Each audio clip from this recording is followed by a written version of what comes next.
Yo, Kirara. Maraming salamat sa pag-click sa upload natin ngayon.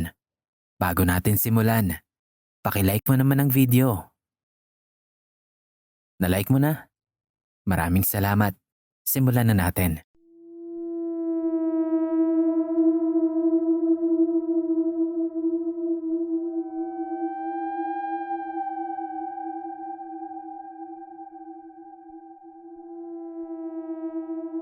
Hello, Sir Kira. Kumusta po?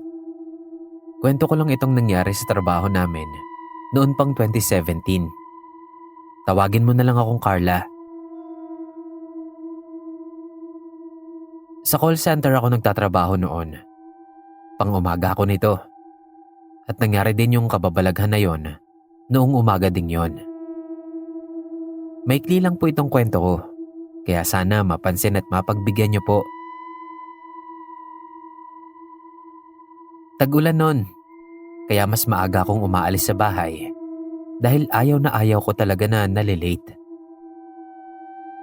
Nung araw na yon, dumating ako sa trabaho 1 hour pa before yung shift namin. Kaya 1 oras din ako nagtambay nun sa lobby.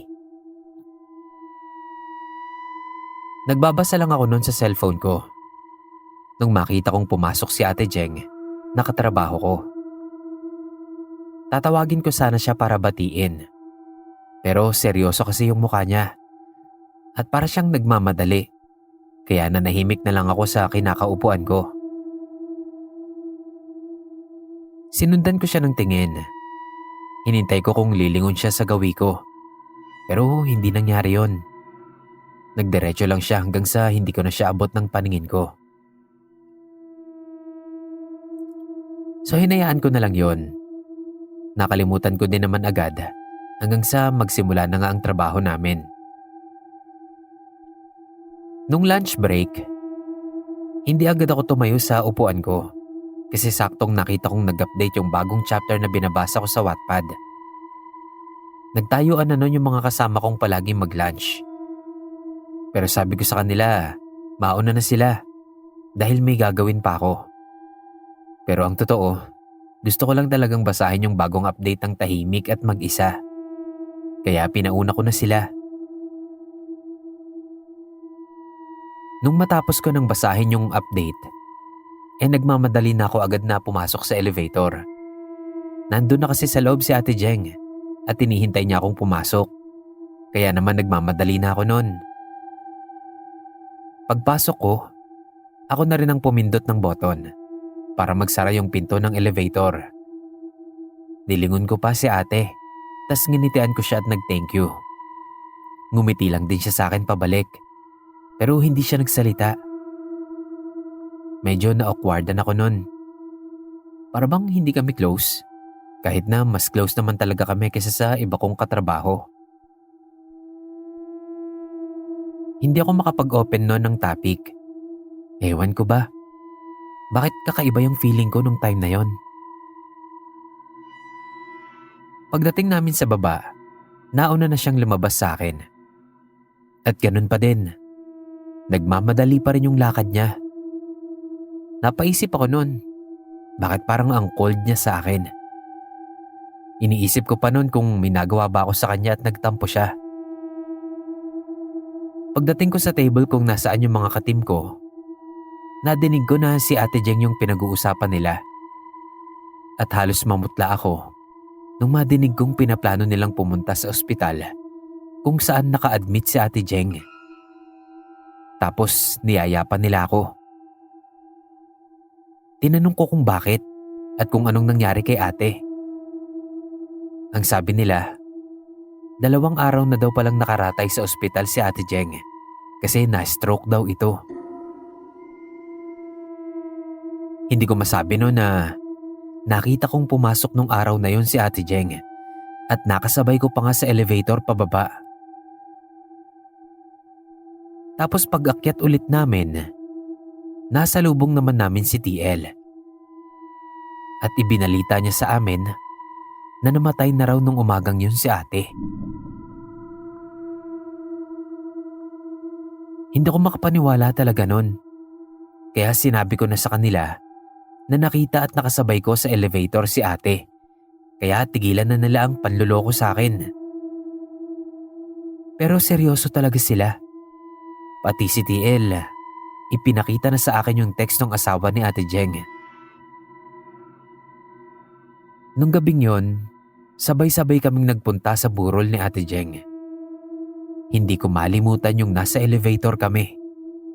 Nginitian lang niya ako.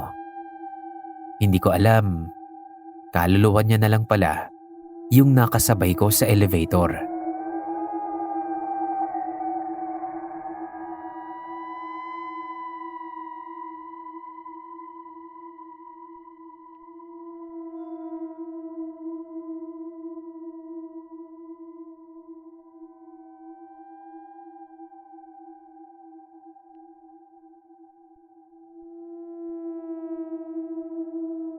Tawagin mo na lang akong Shana. Kwento ko lang itong dati kong internet friend. Tawagin na lang siguro natin siyang Pinky. Yan kasi yung name na ibinigay niya sa akin noon. Hindi ko alam kung totoo ba niyang pangalan yan o hindi. Di ko natanda kung paano ko siya nakilala. Pero yun pa yung mga panahon na meron pang Friendster at Yahoo Chat. Not sure kung pamilyar pa kayo dito. Basta yon. Hanggang sa isali niya ako sa clan kung saan siya kasali. Never kaming nagkita sa personal. Talagang puro text messages lang. At kami yung pinaka-close noon sa clan namin. Hindi ako nakakapunta noon sa Grand TV namin kasi malayo palagi yung meet-up place. Tapos hindi pa ako marunong mag-commute sa malalayong lugar. Kaya hindi din talaga ako nagtagal sa clan namin na yon at nag-quit na rin. Pero kami, tuloy pa din kami sa pag-uusap namin. At kahit quit na ako, sinasali pa din niya ako sa GM niya o yung general message na tinatawag. Pareho kaming naging alarm clock ang isa't isa sa umaga dahil parehas kami ng oras ng klase. Hindi namin tinitigilan ng isa't isa kakatawag hanggat hindi namin nasasagot ang tawag para masiguro namin nagising na kaming pareho. Ganon yung routine namin palagi. Para ko siyang naging human diary. Lahat ng nangyayari sa akin sa araw-araw noon, ina-update ko siya. Kaya hindi ko din talaga siya ginustong makita ng personal. Kasi feeling ko, mahihiya ako dahil sa mga nakwento ko na sa kanya. Fast forward po. Noong exam week po namin, nagsabi agad ako sa kanya na hindi ako masyadong makakapag-message dahil kailangan ko mag-focus sa pagre-review. Pero same lang din naman kako ng oras ang gising ko. Mas naa-absorb kasi ng utak ko yung nire-review ko sa umaga pagkagising ko pa lang. Kaya ganun palagi ang ginagawa ko. Kaya ganun na din ang naging sistema namin. Kung sino ang unang magising sa amin, magmi-miss call kami hanggang sa sumagot ang isa. Nung time na yon, siya palagi ang unang nagigising. Kaya siya ang tumatawag sa akin. Walang palya yon.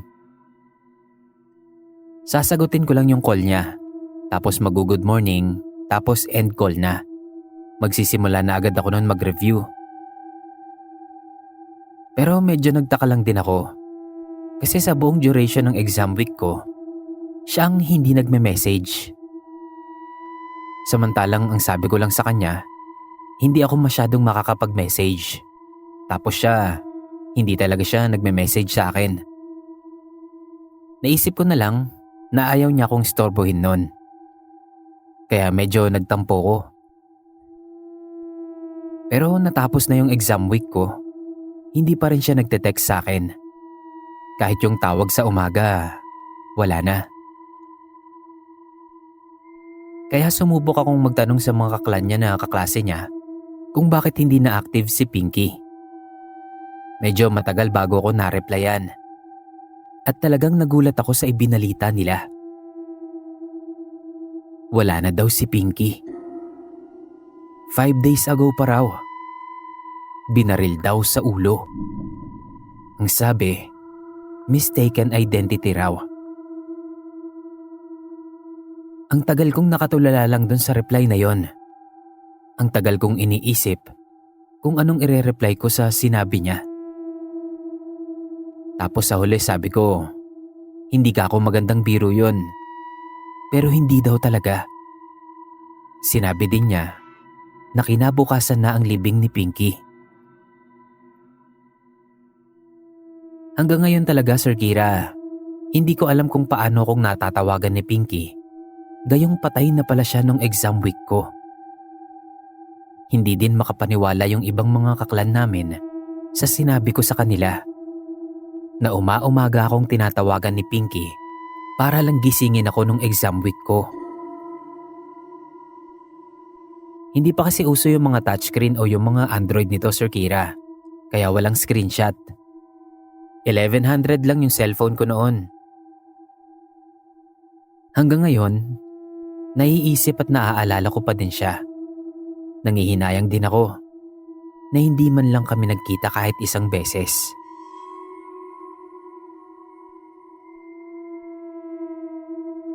Hanggang dito na lang, Sir Kira. Pasensya na kung hindi masyadong nakakatakot. Pero sana mapansin at mabasa niyo po. Salamat. More power and God bless po.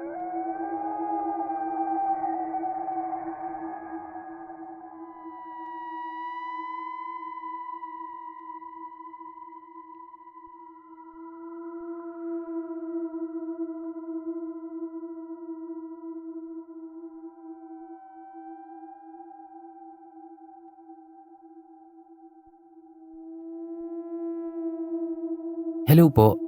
Tawagin mo na lang akong Cassie, Sir Kira. Itong kwento ko nangyari sa isang call center company na pinagtrabahuhan ko noong 2012. Hindi po ako magaling magkwento, Sir Kira, ha? Kaya sana mapagtiyagaan niyo pong basahin ito. Simulan ko na po. Common knowledge naman po siguro yung pamahiin na bawal magsuot ng kulay pula sa burol. Di po ba? Kahit ano pang relihiyon nating lahat, alam natin na marami talagang pamahiin sa patay. At isa na nga doon, ang pagsusuot ng kulay pulang damit. Sa pagkakaalam ko, wala namang mangyayari sa'yo kung nakasuot ka ng kulay pula sa burol. Sadyang ipinagbabawal lang yon. Kasi ang kulay pula ay sumisimbolo ng kasiyahan. Kaya kung magsusuot ka ng kulay pula sa patay, para ka daw nagsasaya sa pagkamatay ng taong nakaburol. Meron kasi kaming katrabaho at kaibigan noon na naaksidente at namatay. Tawagin na lang natin siyang Ate Gina. Napagkasunduan naming magkakaibigan na pumunta na lang sa huling gabi ng lamay nito. Ipinaalam namin yun sa TL namin. Baka sakaling gusto din niyang makiramay at sumabay na sa amin sa pagpunta. Nung sabihin namin kung kailan kami pupunta, sinabi niyang hindi niya sigurado. Kasi may lakad daw siya nun at hindi siya pwedeng mag-cancel na lang bigla. Kaya sabi ko na lang na kung magbago ang isip niya, sabihan lang niya kami. Napapansin namin nun na itong si TL ay palagi nang nakapula. Nawirduhan kami nun kasi parang sinasadya niyang magpula simula nung mamatay yung katrabaho namin. Napag-usapan namin yun sa GC na hindi kasali si TL. Ayaw man naming mag-isip ng masama, kapansin-pansin talaga yon. Lalo na't hindi naman siya mahilig sa pula. May isang beses na nabiro ko si TL kung favorite niya ba yung kulay red. Pero hindi daw. Tas biglang sabi niya, tatapusin lang daw niya yung hanggang mailibing si Ate Gina. Tapos balik na siya sa mga normal na kulay ng mga isinusuot niyang damit. So nagtanong ako kung bakit. Sinabi ko pa na baka maisipan niyang sumama sa amin sa lamay. Bawal kako ang pula sa burol. Tapos tinignan niya ako na parabang nagdadalawang isip siya kung sasabihin niya ang dahilan. Kaya pinilit ko na siya. Tapos yun na. Ikinuwento niya sa akin yung nangyari sa kanya nung araw na namatay si Ate Gina. Nakasabay niya daw papasok si Ate Gina nung araw na naaksidente ito. Hindi pa daw niya alam talaga na patay na pala ito. Pero yun nga, nakasabay niya raw ito sa may CR. Paglabas daw niya ng cubicle, nando na din si Ate Gina. Papasok naman ng katabing cubicle. Nagkagulatan pa nga raw sila at nagkangitian. Since nagmamadali siya nung time na yon, dahil may inaabangan siyang deliver, ay nagpaalam na lang siya na mauuna na siya bago siya lumabas ng CR. Hindi niya na nadinig kung sumagot pa si Ate Gina. Basta lumabas na lang daw siya agad nun. Nung mag-start na daw ang shift, wala daw si Ate Gina sa floor. Kaya nagtaka siya. Pumunta daw agad siya sa CR. Kasi baka nandoon pa raw ito at may nararamdaman pa lang kung ano. Pero wala din naman daw. Nung paglabas niya ng CR, nakita niyang tumatawag sa kanya si Ate Gina. Pero pagsagot niya, lalaki yung nakausap niya. Asawa ni Ate Gina. Ibinalita nito sa kanya na hindi na raw makakapasok si Ate Gina dahil naaksidente daw ito papasok sa trabaho at dead on arrival na sa ospital. Di man ako makapaniwala sa kwento niya, pero tinanong ko pa rin kung anong kinalaman ng pagsusuot niya ng kulay pula. Tapos yun nga, ang sabi niya, naisip niya lang daw yon kasi pinapasuot daw ng kulay pula ang mga bata para hindi sila pakitaan ng mga multo. Kaya yun ang ginawa niya. Halos hindi daw kasi siya nakatulog dahil doon sa pagpapakita ni Ate Gina sa kanya. Kaya yun daw yung naisip niyang paraan nun. Pero ang sabi niya sa akin, gusto din daw talaga niyang pumunta sa burol. Magsasabi na lang daw siya kung makakahabol pa siya sa amin. Kaya biniro ko siya. Sabi ko, basta hindi siya pwedeng magpula kapag sumama siya sa amin. Pagkasabi ko nun, natawa na lang siya. Alam naman daw niya. At kung sakali, hindi siya magsusuot ng kulay pula doon. Dahil baka kung ano pang isipin ng pamilya ni Ate Gina sa kanya. Nung araw na pupunta na kami sa burol ni ate, nagpahintay si TL saglit sa amin. Sasama daw siya. Nakita daw kasi niya sa panaginip si Ate Gina. Kaya hindi siya mapakali. Nakita namin noon na nagsusuot siya ng kulay pulang medyas. Nagkatinginan kaming magkakaibigan. Kaya sinabi ko na rin sa kanila ang dahilan ni TL. Pagkatapos niyang magmedyas, natakpan din naman yun ang suot niyang pants. Tas sabi niya, hindi daw siya mapakali. Kaya nagsuot pa din siya ng kulay pula. At least daw, hindi yun makikita ng mga tao sa burol. Pagdating namin sa burol, sumilip kami agad sa kabaong. Pinagdasal ko siya saglit bago ko naupo sa bakanting upuan. Si TL yung naiwan sa harap ng kabaong. Nakapikit siya dun sa harap at nagdarasal. Pagtapos niyang magdasal, doon siya kaagad lumapit sa asawa ni ate at iniabot dito yung sobre ng abuloy naming lahat. Tapos nag-usap pa sila saglit bago siya tumabi sa amin. Ilang saglit pa, biglang lumapit sa amin yung asawa ni Ate Gina. Nagpasalamat kay TL.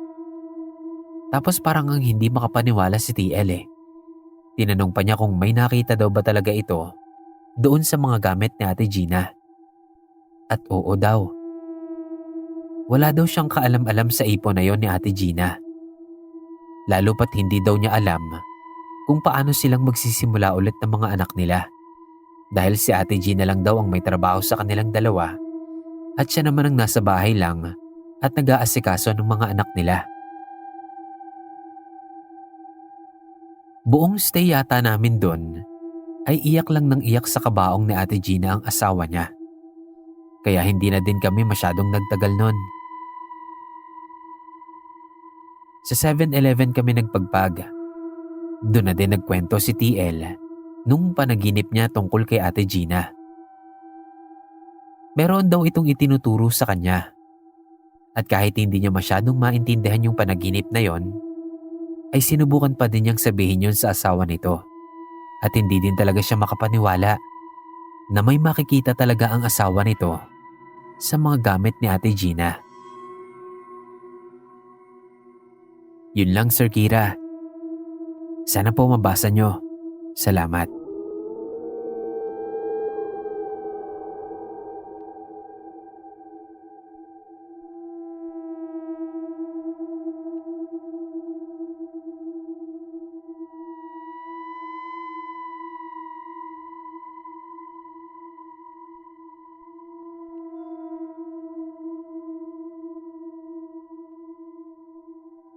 Kumusta, Sir Kira? Meron din akong gustong ibahaging kwento sa inyo. Medyo fresh pa po kasi last month lang namatay ang pinsan ko. Ako nga po pala si Onyok. Palayaw ko lang po yan. Maikli lang ito, Sir Kira, kaya sana mapasama pa rin. So yun nga po, bale, namatay po last month ang pinsan ko. Sa totoo lang, hindi pa rin ako makapaniwala hanggang ngayon na nangyari to. Isang linggo bago siya namatay, nagiinuman kami sa bahay nila, kasama ang ibang tropa. Nung oras na yon, parang naguubos na lang kami ng alak.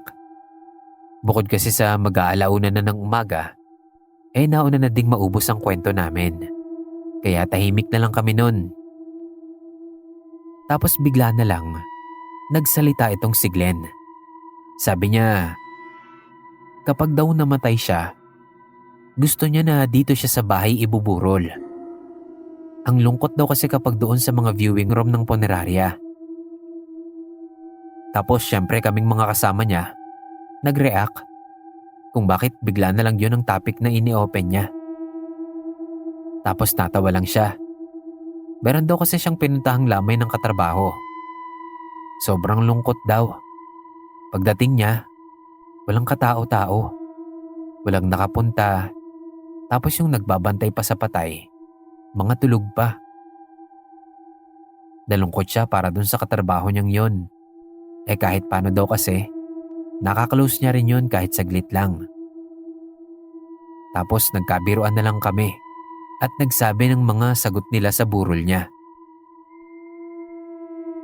Kaya sinong mag-aakala na bigla na lang din siyang mawawala na parang napredict niya na mamamatay na siya. Tapos biniro niya pa ako na dapat daw ay silipin ko siya sa kabaong niya. Alam niya kasi na ayaw kong sumisilip sa kabaong dahil nagpapakita sa akin yung spirit ng patay. Kung hindi man nagpapakita, sa panaginip naman dumadalaw. Pero dahil nga lasing na kami nun, ay umuo ako at nangako pa habang nakataas ba ang kanang kamay ko.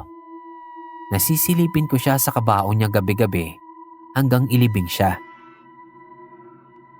Tapos ayun na nga, nagulat na lang ako nang ibalita sa akin ng tita ko na wala na nga si Glenn. Malinaw sa isip ko yung mga ipinangako ko sa kanya, kaya tinupad ko yun ng burol niya. Kada uwi ko galing trabaho, nagpapahinga muna ako sa bahay bago ko pumunta sa burol niya. Doon agad ang diretso ko sa kabaong ng pinsan ko. Siyempre, para silipin siya. Sa ikatlong gabi ng pagsilip ko sa kabaong niya, doon ko na siya nakita. Pagkatapos ko kasing sumilip sa kabaong niya, doon ako dumiretso ng upo sa pinakaunahang row ng upuan. Pag-upo ko, nakita ko siyang lumapit sa kabaong niya. Suot ang uniform niya sa isang sikat na food delivery app. Usually, natatakot talaga ako kapag may nakikita akong spirito. Pero hindi ko magawang matakot sa pinsan ko.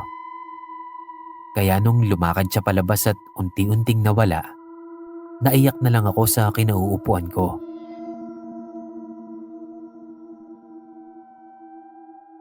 Tatlong gabi lang siyang ibinurol, kaya kinabukasan nung makita ko siya nung gabi, ay inilibing na siya. Etong sunod na nangyari, Sir Kira, hindi na sa akin kwento, kundi kwento na ng tita ko na nangyari sa bahay nila. Ang kwento ni tita, after daw mailibing ni Glenn, palagi daw siyang tambay sa kwarto nito dahil palagi niyang namimiss ang anak niya. Doon siya nakahiga sa kama ni Glenn, tapos magbubuklat daw siya ng kung ano-ano lang sa mga gamit nito. Halos araw-araw daw na ganun ang ginagawa niya. At pagkakatapos niyang magmuni-muni sa loob ng kwarto, isasara niya lang yung pinto nun, pero hindi niya ilalak. Pero tuwing umaga daw, kada papasok siya sa kwarto ni Glenn, ay palagi yung nakalak, kaya kailangan pa niyang gamitan ng susi. Ilang beses niya daw sinubukang paaminin si Tito at ang mga anak niya, pero wala daw talaga sa kanila ang naglalak ng pinto ng kwarto ni Glenn. Hindi rin naman daw sira yun, pero palaging ganon. Meron pa nga daw silang mga naririnig na parang may nagbubukas ng malaking gate nila sa labas. Tapos kapag tinitignan naman nila, wala naman daw tao. Hanggang sa napagtanto nila na yung ingay daw na parang may nagbubukas ng gate nila, ay yun din daw ang oras ng alis ni Glenn para sa trabaho niya. Kaya iniisip nila na si Glenn yung naglalak ng kwarto niya at nagbubukas ng gate nila.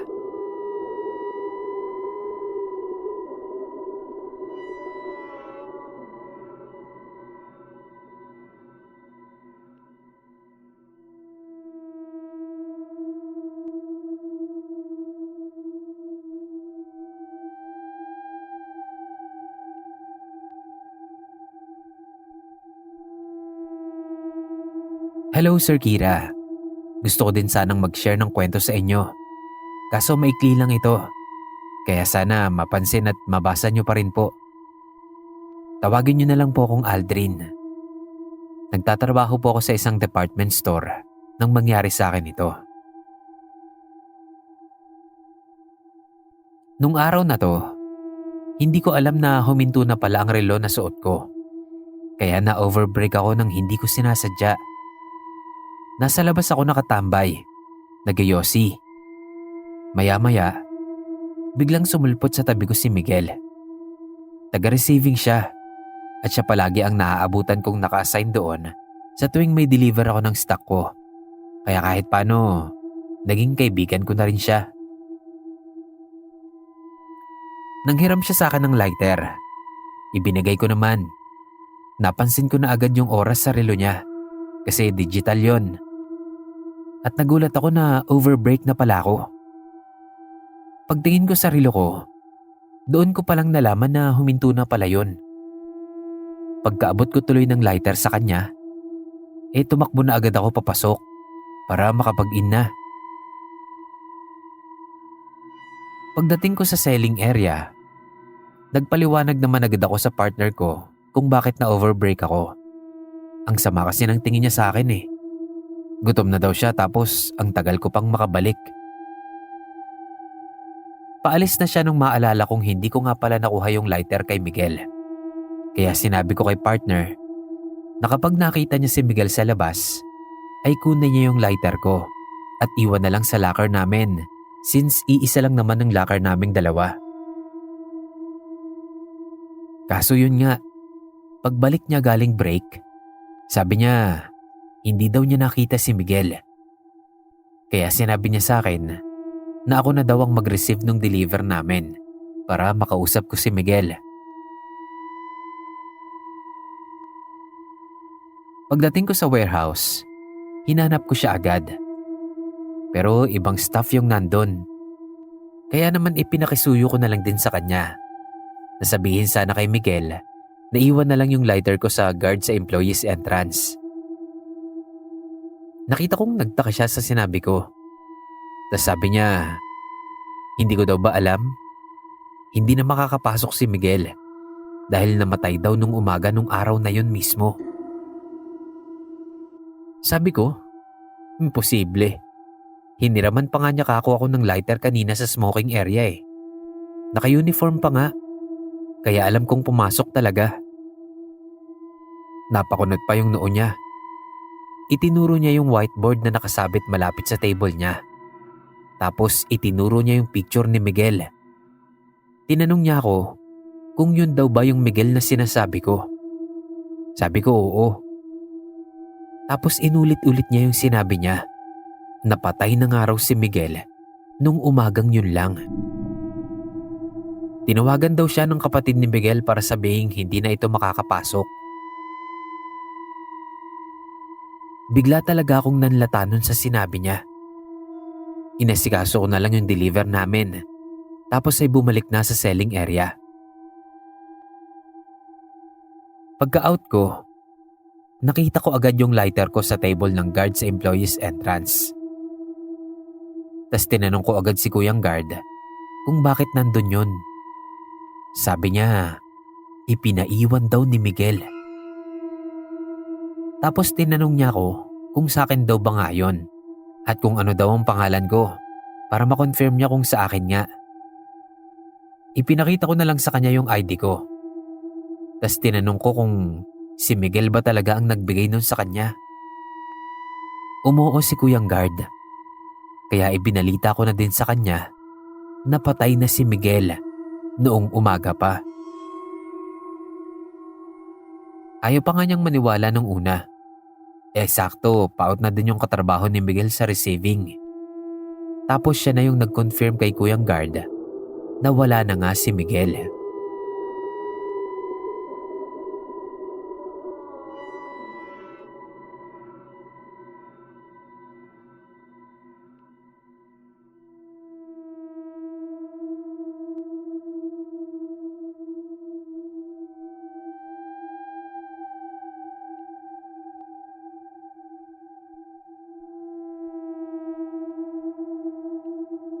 Hello po sa mga kapwa Kirara.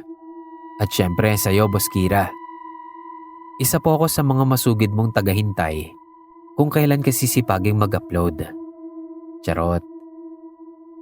Silent listener lang po ako. Nagko-comment pero sobrang bihira.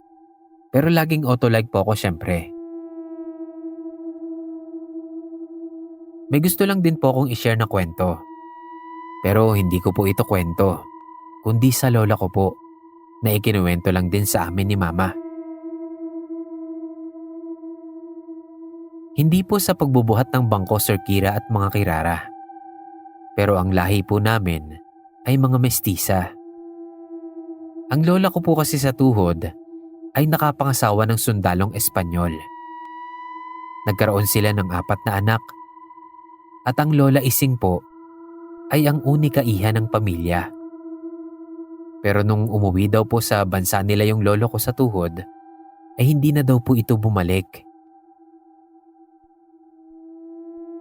Kwento po ni Mama, nung nagdalaga daw po si Lola, ay marami daw po talagang nagkagusto rito at nanligaw. Mapapinoy at maging mga dayuhang lahi. Pero hindi lang po sila ang nahumaling sa ganda ng lola ko. Kasi sabi ni Mama, meron daw pong isang engkanto ang nagkagusto rin kay Lola.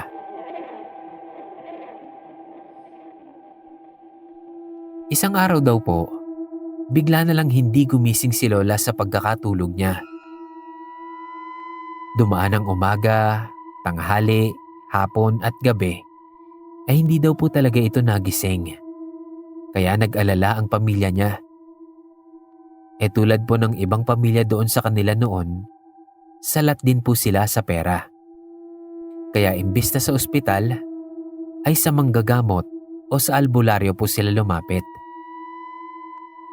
3 araw daw po ang itinagal ng gamutan.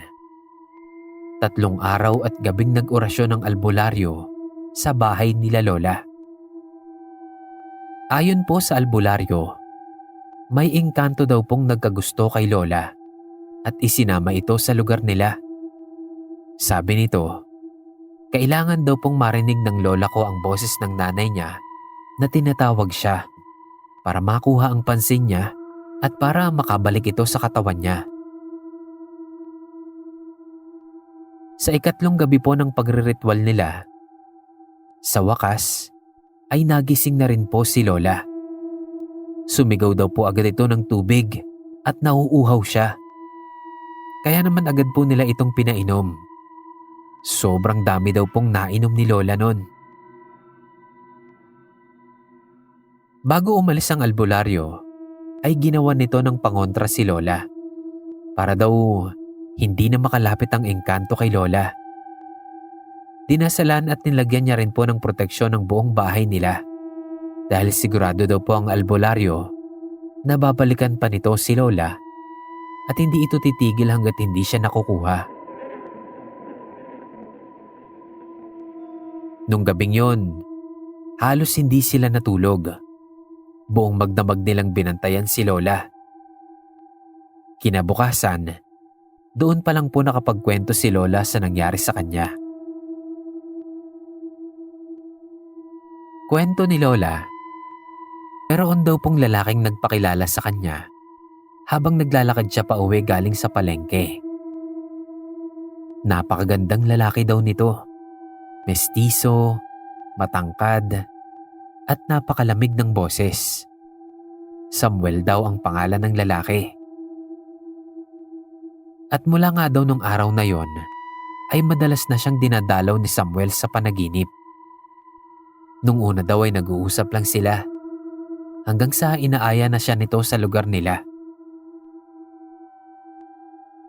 Nang pumayag si Lola at nakarating sila sa lugar ni Samuel, ay manghang-mangha daw siya sa lugar ng mga ito. Sobrang liwanag daw, pero hindi nakakasilaw. Kahit saan siya lumingon, lahat daw ng bagay na makikita at mahahawakan mo doon ay gawa sa ginto. Ang mga tao daw doon ay sobrang gaganda at ang gagwapo. Dinala siya ni Samuel sa malapalasyong bahay nito.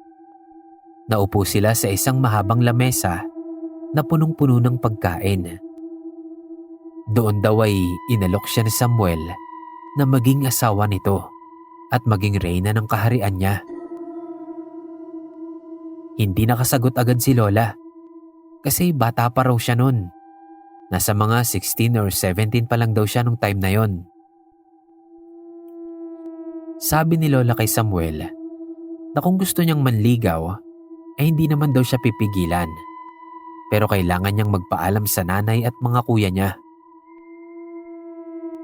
Doon na raw narinig ni Lola ang mga pagtawag sa kanyang pangalan. Sa una ay mahina lang daw, parang bulong lang, pero sa malayo nagmumula. Hanggang sa palakas na raw ito ng palakas at mas lumilinaw pa. Narinig niyang boses iyon ng nanay niya at tinatawag ang pangalan niya. Doon niya na raw naalala na kailangan niya nang umuwi.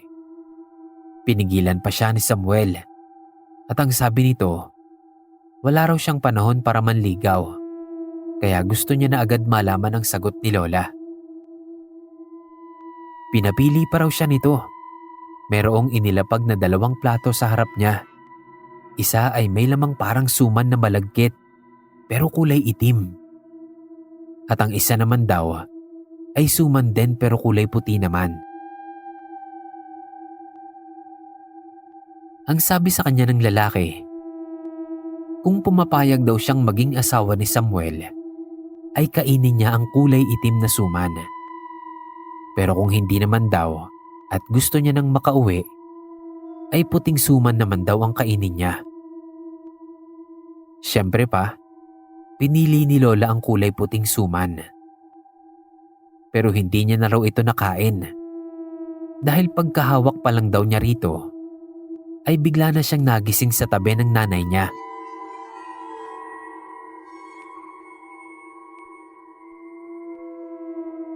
Ilang araw po ang lumipas. Ipinatawag daw ulit ang albularyo. Dahil nakikita na naman daw ni Lola sa panaginip at sa realidad ang engkantong si Samuel. Pero hindi lang ito makalapit sa kanya. Kaya tinatawag siya nito at pinapalapit. Pero ayaw ni Lola dahil alam niya na ang totoo. Pinayuhan sila ng albularyo na itawid ng dagat si Lola para hindi na siya masundan ng engkantong si Samuel at tuluyan ng maputol ang natitirang koneksyon nito sa kanya. Sa takot nga, ay sinunod ng nanay ni Lola ang payo ng albularyo. Lumuwas sila ng Maynila at ipinakisuyo siya sa tiyahin niya na pinsan ng nanay ni Lola. Dito nga po ay natahimik na ang buhay ni Lola. Normal na po siyang nakapamuhay nang wala nang nanggagambala sa kanya. Nakatapos po siya ng pag-aaral, nakapagtrabaho, nakapangasawa hanggang sa magkaroon na ng sariling pamilya. Hindi na po siya bumalik ulit sa probinsya nila. 10 years old po ko nang mamatay ang lolo ko. Mula po ng araw na yon, tila naging malungkutin na ang lola ko. Lalo na at madalas ay siya lang mag-isa sa bahay niya dahil nga po may sarili-sarili ng buhay ang mga anak niya. May stay-in naman po siyang katulong. Pero syempre, iba pa rin po kapag kasama mo ang pamilya. Sumisigla lang po si Lola kapag dinadalaw siya ng mga anak at apo niya. Nung 15 years old po ko, nagkasakit si Lola. Na-hospital po siya noon, na-confine ng ilang araw. Pero nakalabas din naman po agad nung bumuti na ang kalagayan. Nang makalabas po ng ospital si Lola, humiling po siya sa mga anak niya na uuwi na po siya ng probinsya nila. Nung una, ayaw nila mama kasi nga wala naman siyang makakasama doon. Pero ang hindi ko po maintindihan nun, parang may iba pang dahilan kung bakit parang ayaw pumayag nila mama na umuwi si Lola ng probinsya. Nung time po kasi na to, hindi pa namin alam ang tungkol sa manliligaw ni Lola dati. Wala po kasing nagkukwento sa amin. Kahit si Lola nang buhay pa siya, hindi rin. Pero kalaunan po, ay napapayag din naman ni Lola ang magkakapatid. Kumbaga, pinagbigyan na lang nila ang posibleng huling hiling ni Lola sa kanila. Ang kasama po ni Lola noon sa pag-uwi sa probinsya nila si Mama, mga kapatid niyang sina Tita Esther at Tito Baldo. Hindi po sila nagsama ng kahit na sino sa aming magpipinsan. Nung mga 1 linggo po ang lumipas, tumawag po sa amin sila Mama para ibalita na wala na po si Lola. Doon po ay agad na pinlano ang pagsunod namin sa probinsya. Nung nandun na po kami, sobra po akong nagandahan sa lugar nila Lola. Yung bahay po nila, sobrang luma na, pero maayos pa rin po. Yung isang kapatid po pala kasi ni Lola naiwan at doon namuhay sa probinsya. At sila na po ng sarili niyang pamilya ang nangalaga ng bahay. Hindi ko alam pero may iba akong nararamdaman nung nandun ako. Para bang palaging may nakamasid sa amin. At palagi rin akong nakakarinig ng mga sitsit na hindi ko naman alam kung saan galing.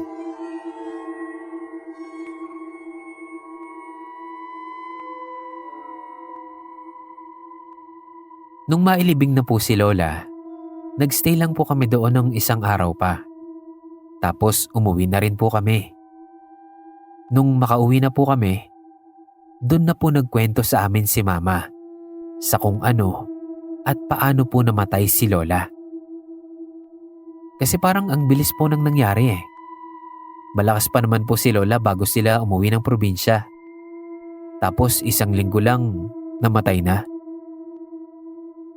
At ayun na nga po, doon na ikinuwento sa amin ni Mama ang tungkol sa manliligaw ni Lola na isang engkanto na si Samuel.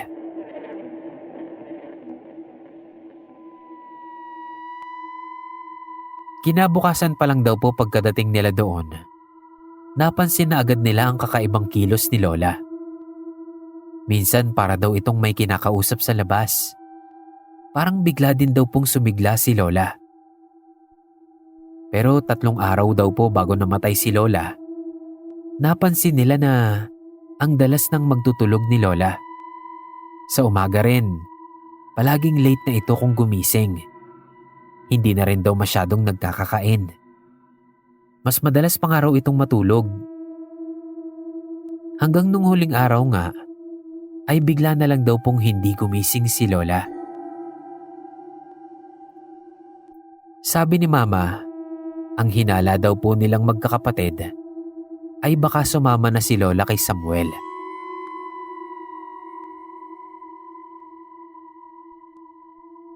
Hinala lang naman po nilang magkakapatid iyon, ang pagsama ni Lola kay Samuel. Dahil nga po alam nila ang nangyari kay Lola dati. Hindi na rin po nila ipinakumpirma pa sa albularyo kung tama ba ang kutob nila. Isa pa, patay na rin daw po yung albularyo na tumulong kay Lola noon. Dinala na lang po nila sa ospital si Lola. Kumbaga, for formality na lang din po. Kasi pagdating din po sa ospital, idineklara na rin pong dead on arrival si Lola.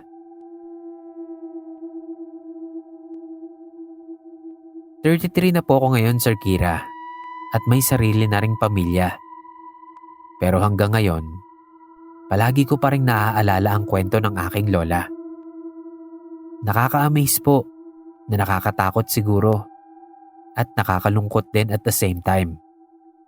Pero kung nasaan man po ngayon si Lola, dasal ko na lang na sana masaya siya at nasa mabuti siyang kalagayan. Hanggang dito na lang po ang kwento ko, Sir Kira. Sana nagustuhan niyo po ang storya ng aking Lola Ising. Thank you po in advance sa pagbasa. God bless po.